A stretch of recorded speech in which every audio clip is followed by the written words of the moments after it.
বাধা আর হাত খরচের টাকা নিয়ে প্রায় বিরোধে জড়ানোয় প্রথমে মাকে শ্বাসরোধ করে হত্যা, এরপর ডিপ ফ্রিজে মরদেহ রেখে মাকে পাওয়া যাচ্ছে না জানিয়ে স্বজনদের খবর দেয় ১৯ বছর বয়সী মাদ্রাসা পড়ুয়া যুবক সাদ বিন আজিজুর।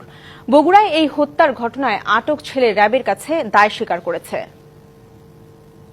এদিকে আসার সময় ওই রুমে দেখলাম যে নিচে কুড়াল পড়ে আছে, কুড়ালে বাঁশ দেখা যাচ্ছে। আমি ভাবলাম যে বাঁশ এখানে কে রাখছে, তো ওইদিকে যাওয়ার পরে দেখলাম যে আলমারিতে এরকম কোপানোর চিহ্নগুলা ছিল। মায়ের মরদেহ দেখতে পাওয়ার ঘটনা এভাবে সাজিয়ে গুছিয়ে বর্ণনা করেন ছেলে সাদ বিন আজিজুর। স্বজনদের বোঝায় লুটের উদ্দেশ্যে কেউ মাকে মেরে ডিপ ফ্রিজে রেখে গিয়েছে।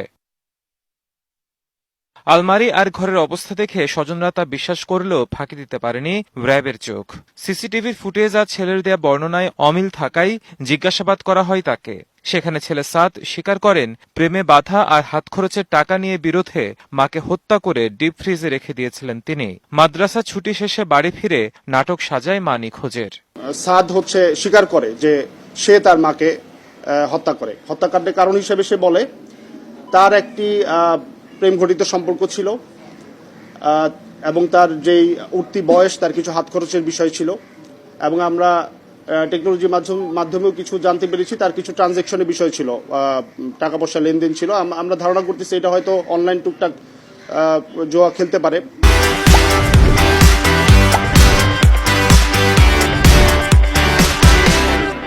গেল রবিবার দুপুরে বগুড়ার দুপচাঁচিয়া সদরে 4তলা বাড়ির 3 তলায় ডিপ ফ্রিজে মেলে উম্মে সালমার মরদেহ।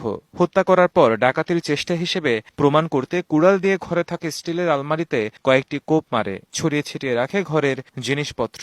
তদন্ত করে আমরা দেখি যে যখন আমরা ন্যারো ডাউন করে আসি, দেখি যে সিসিটিভি ফুটেজ পর্যালোচনা করে দেখা যায় যে ঘরের ভিতরে বাইরে থেকে বহিরাগত কেউ ঢুকেনি। ওই সময়ে সেখানে গৃহবধূ অবস্থান করছিল বাসায় এবং তার ছোট ছেলে সাদ বিন আজিজুর সেখানে ছিল। এইভাবে আমরা সাদের উপরে চলে আসি টেকনোলজি প্লাস লজিক্যাল ডিডাকশনের মাধ্যমে। এমন চাঞ্চল্যকর তথ্য সামনে আসার পর বাকরুদ্ধ এলাকাবাসী। DBC news desk.